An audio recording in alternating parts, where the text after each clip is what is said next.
Hi everyone, welcome to back my channel. I am Sonu Kumar. आज हम English grammar का कुछ टॉपिक लेके आए हैं, जैसा कि बोर्ड पे देख पा रहे हैं।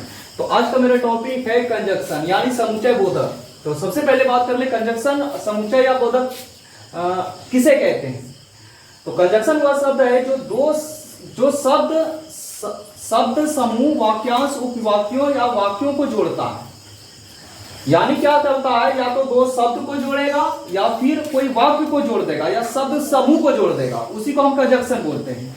तो कंजक्शन के कितने भेद होते हैं? तो कंजक्शन के दो भेद होते हैं, एक कोऑर्डिनेटिंग कंजक्शन और एक हो गया सब ऑर्डिनेटिंग कंजक्शन।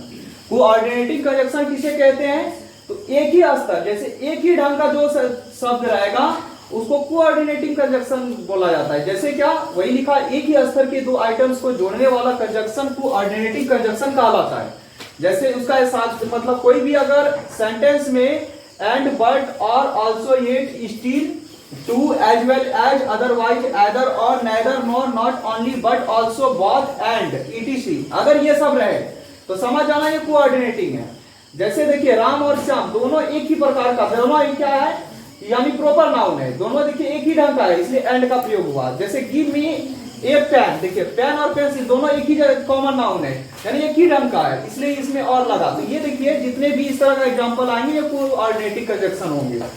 तो ये इस तरह ये एग्जांपल है, मतलब इसको याद कर लेना है ताकि पता चले कि कोऑर्डिनेटिंग कंजक्शन कौन है और सबऑर्डिनेटिंग कंजक्शन क्या है। दूसरा क्या, कोऑर्डिनेटिंग कंजक्शन का जितने भी एग्जांपल इसको याद कर लीजिए, बाकी जो कंजक्शन नहीं मिलेगा वो सबऑर्डिनेटिंग कंजक्शन होगा।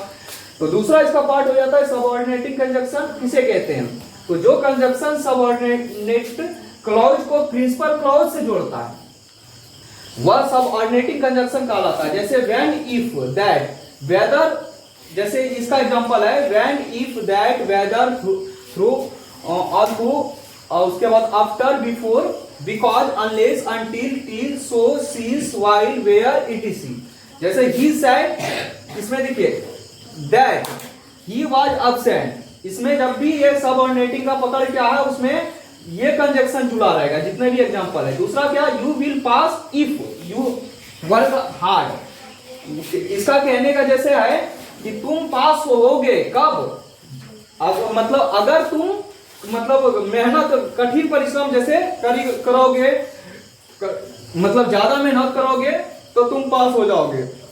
इसलिए ये क्या करता है, एक मतलब सब ऑर्डिनेटिव क्लॉज को प्रिंसिपल क्लॉज को, ये दोनों को क्या कर रहा है, जोड़ने का काम कर रहा है। यही मेरा हो गया सब ऑर्डिनेटिव कंजक्शन। इस प्रकार मेरा कंजक्शन का टॉपिक खत्म हो गया। तो अगर इसमें भी डाउट है तो जरूर बताएं। इस प्रकार आज का क्लास इतना है।